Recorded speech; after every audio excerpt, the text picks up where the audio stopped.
যেই ছেলে পেলেগুলো কমিটির থেকে বঞ্চিত হয়েছে, আমরা তো আমরা কিন্তু সিনিয়র পর্যায় থেকেই কাজ করেছি। ওদের সাথে বলেন আর ওদেরকে লিড দেওয়া বলেন, সবই আমরা করেছি। আন্দোলন থেকে শুরু করে এই মিরপুরের সংস্কারের যত কাজ আছে, আপনারা জাস্ট আপনাদের কাছে রিকোয়েস্ট, আপনারা কোনো স্টুডেন্টদের কাছ থেকে না, এই ফুটপাত বলেন, রিক্সাওয়ালা বলেন, মিরপুরের এখানে যারা আছে সবার কাছে জিজ্ঞেস করেন এই ছেলেগুলোর অবদান কী ছিল, এই ছেলে মেয়েগুলোর অবদান কী ছিল, আজকে ওদের কেন রাস্তাঘাটে মাইর খাইতে হচ্ছে।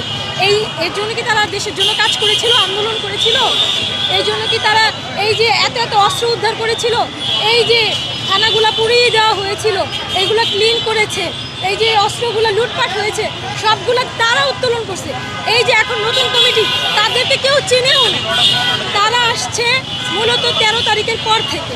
আমাদের তখন অলরেডি মিরপুর গুছানো শেষ, আমাদের মিরপুর গুছানো শেষ। আমরা মিরপুরকে নতুন রূপে, এই মিরপুরে যত গ্রাফিতির কাজ আছে সব আমরা নিজেরা করেছি, আমাদের নিজের পকেটের টাকা দিয়ে করেছি, খেয়ে না খেয়ে নিজেরা করেছি। এবং যারা যারা করেছে তাদের খাবার পানি থেকে খাবার হতে আমাদের নিজের শো ছিল। আবার নানা ওই সময় তো সবার মানবিক থেকে সবাই আমাদেরকে খাবার দাবার অনেক কিছু আমাদেরকে সাহায্য করেছে, ওনারা ওনাদের মতো সাহায্য করেছে, দিয়েছে। আমরা সবার কাছে এগুলো পৌঁছে দিয়েছি। তখন দেশের মানুষও আমাদের সাথে যথেষ্ট তাল মিলিয়ে কাজ করেছে। এমন সময় গেছে না খেয়ে আমরা কাজ করতেছি, হঠাৎ করে গাড়ি থেকে এসে আমাদের 20 প্যাকেট খাবার দিয়ে গেল। এরকমভাবে আমরা নিরলসভাবে কাজ করে গেছি। ফেলে এই মিরপুরকে আমরা নতুন রূপে সাজিয়েছি। এই মিরপুরের অবস্থা এখন যেটা দেখছেন এরকম ছিল না, সব পুরে ছাই হয়ে গেছিল।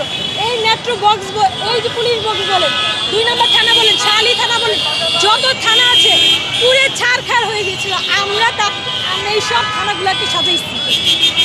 এই পুরা বর্জ্য থেকে শুরু করে এই গ্রাফিতির কাজ থেকে শুরু করে সব আমরা নিজেরা করেছি।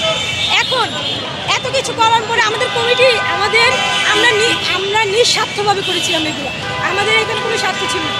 যদি বৈষম্য বিরোধী থেকে কোনো সুযোগ সুবিধা পায় এই স্টুডেন্টরা, তাহলে আমরা অবশ্যই নিব, না নিলে কেউ নিবে না। আর যদি নিতে হয় আমরা সবাই নিব। এখন হ্যাঁ, আপনারা বলতে পারেন যে আপনারা তো নিঃস্বার্থভাবে করেছেন। হ্যাঁ, আমরা আসলে নিঃস্বার্থভাবেই করেছিলাম। যেহেতু এখানে স্বার্থ ঢুকে গেছে, যেহেতু কমিটি হচ্ছে, এই বৈষম্য বিরোধীদের ঘিরে কমিটি হচ্ছে, তাহলে আমরা কেন পাবো না? আমরা কেন বঞ্চিত হব? আমরা এত পরিশ্রম কেন করলাম? এটা আমার সমন্বয়কদের কাছে মেসেজ, আমাদের কি দোষ ছিল? আচ্ছা, আপনারা তো কমিটি দেননি, বাদ, কমিটি নিয়ে কোনো আফসোস নেই, প্রাপ্য সম্মানটুকু দিন কেন আমাদেরকে? আমরা খালি এখন না, 71-ও দেখেছি প্রকৃত যোদ্ধারা অবহেলিত হয়েছে, তাদেরকে বঞ্চিত করা হয়েছে। আপনার এরশাদের আমলেও প্রকৃত যোদ্ধাদের বঞ্চিত করা হয়েছে। সেম 24-এ এসেও যে এই দৃশ্য আমাদের দেখতে হবে, কোনো দিন আমরা কল্পনা করি নাই।